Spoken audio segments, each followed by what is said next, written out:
Detroit Become Human was produced over a period of 4 years. Here in Paris, we have a team of about 180 people. And to that, we need to add also all the outsourcing with our partners in the Philippines, in China, Vietnam, and in India.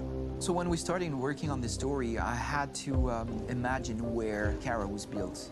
And for whatever reason, the city of Detroit came very quickly to my mind because it had already an incredible story by itself full of history and themes.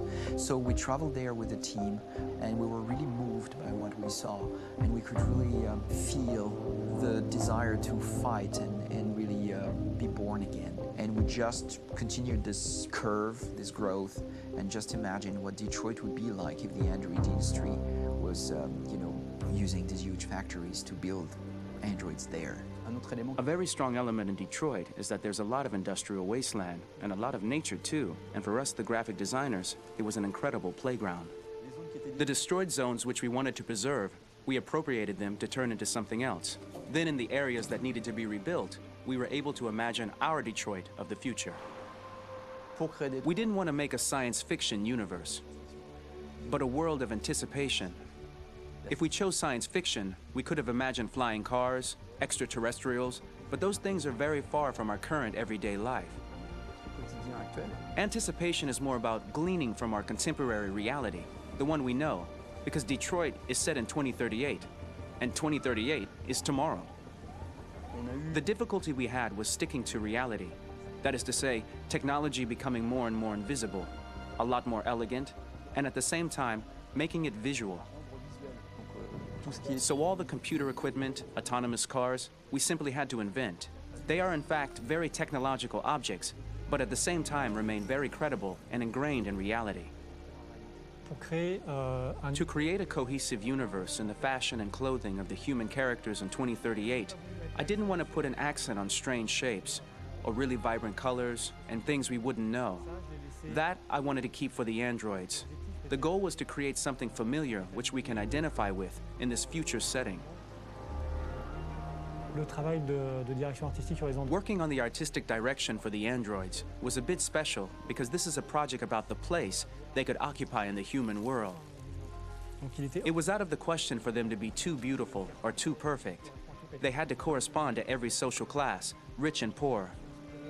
Inspired by everyday utilitarian clothes, I brought a modern touch by adding dynamic display surfaces, the armband we can see on the side, the triangle on the front and back, an LED. Like that, there's no confusion. Wait. You're sending an android? All right, ma'am.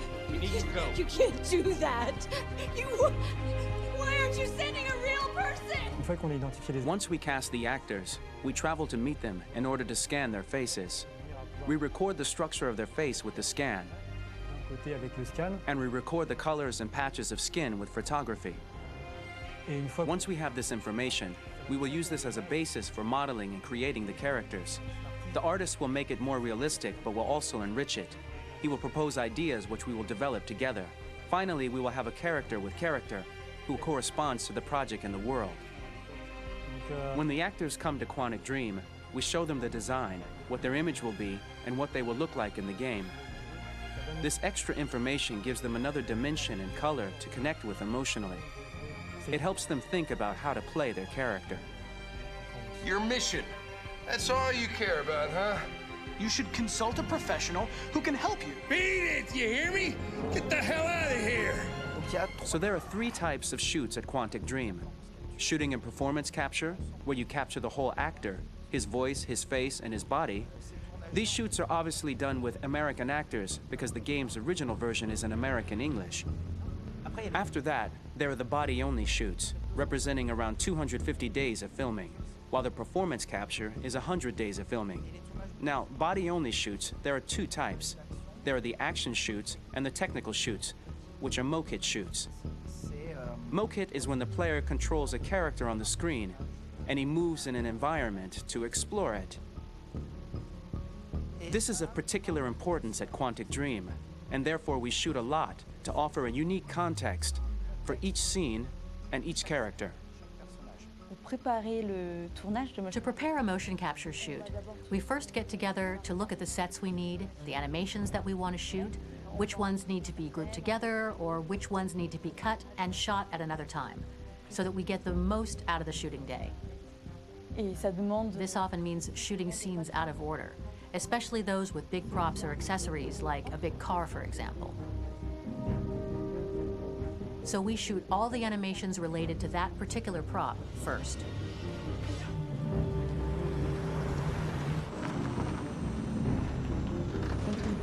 The biggest challenge for the mocap team was shooting a Spider-Man mo-kit. We had to build a wall and attach an actor to a harness with cables so we could pull him up and render him climbing. The shooting on this game took about, I would say, more than a year, maybe 1 and 2 years, with about 300 actors on set, so it's quite a massive production. But so much happened on this set, between the stunts and the shootings with a little girl and all these great actors that we had. It was really a very, very memorable journey for the team and for myself. Today, Detroit has over 37,000 animations. When we retrieve the motion capture data, it's just a cloud of points, which represent all the markers worn by the actors. From this cloud of points, we have a phase called retargeting, which gives us a skeleton. This skeleton will be applied to the characters of the game. There is still work to be done, but this gives us the main movements.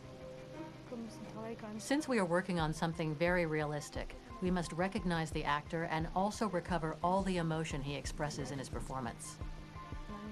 We use a system of facts, an identity card for each actor. We make the actor do a whole range of facial expressions. Then we recover all the expressions and paste the animations on a puppet that Jan has prepared. I then recover and refine these poses. I might stretch the lip, reinflate a cheek, tiny details that make the finished product really capture the actor. Because of the nature of our mocap system today, when we receive the animations, we're missing eye movements, and so the character has that dead look. He really has no eyes, so then it's a big part of the work for the animators to find the regard of the actor in relation to his position, in relation to the body, etc.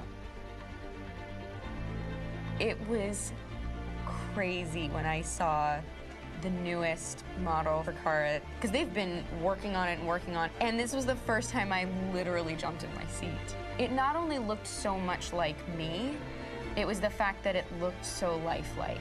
It wasn't that it looked just like it was a camera, it was something else, you know, but it looked alive.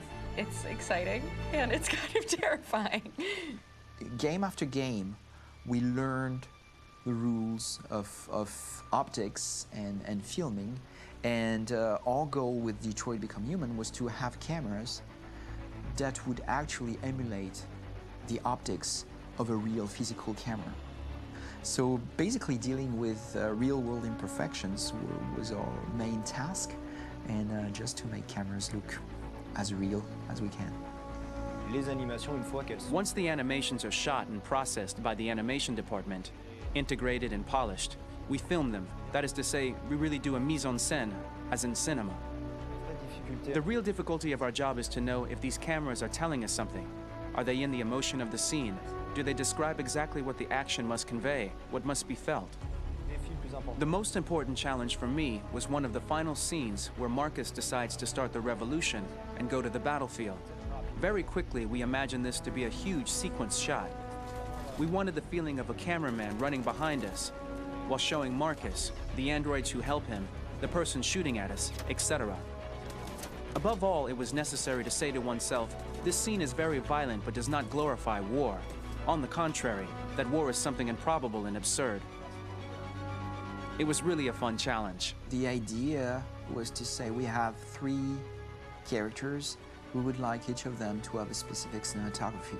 We wanted Kara to be much more filmed with some kind of handheld camera, to have something very living, very breathing. For Connor, we wanted something very cold and very perfect. And for Marcus, we wanted something epic and spectacular. So it was about the filming, but it was also about the photography.